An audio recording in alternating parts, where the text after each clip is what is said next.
Secretary of D-Lab.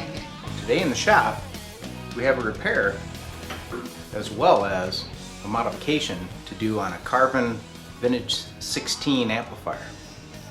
The amp came in with the following problems. AC power connector in the back is pushed in and the reverb is inop. So first I'm going to fix those issues. Then I'm going to be installing some new iron. Got some Mercury magnetics, power transformer, output transformer. We'll check the tubes, put in the new iron, see what she sounds like. So I just dropped the chassis out. As you can see, the AC input jack here is busted. Okay, inside here we can look down. You see that one of the plastic ears is broken right off. See what I can do to repair that. Got some cobwebs here. And as you can see, it's a circuit board bass amp. But we won't worry about that right now. Let's check out the reverb and then go into the rest of the repair.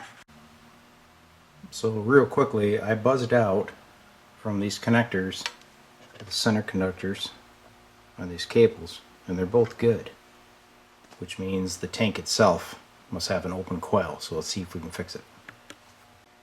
Well, unfortunately, the actual coil in the reverb is open, so the only choice now is to replace it.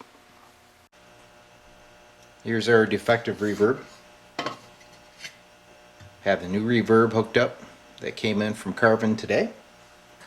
Turn it up and hear the tone. No reverb. Let's bring up the reverb level. So the reverb is repaired. Next task, we're going to fix this defective AC power jack. So here's the AC jack removed for inspection, and you can see what happened. Took an impact at one time, busted the plastic. And all that holds this thing on the chassis are these little sheet metal type screws that just thread into the plastic. That's not a very secure way of doing that, so what I'm going to do is install these machined plates behind the jack with threaded machine screws, and she'll be better than new. AC jack is securely mounted with the new nut plates, strong as can be. So now that I'm confident that the amp is working correctly, I'm going to go ahead and install these Mercury Magnetics upgraded transformers. So if you look at the original transformer, you can see they used crimp-on connectors here and also here for the output transformer. I don't like crimp-ons, so I'm going to solder my connections on the new transformers. Just as a note, I will be keeping this Molex connector, so I'm going to cut these wires back and we will splice in and heat shrink the new leads. These transformers are drop-in replacements, so the screw holes and everything will line up, so there's no machining necessary. So I'm going to start with the power transformer. Initially, I'm just going to cut these leads here so I have room to splice in the new ones, and then up here we're going to solder the new leads to the pads versus using the crimp-ons.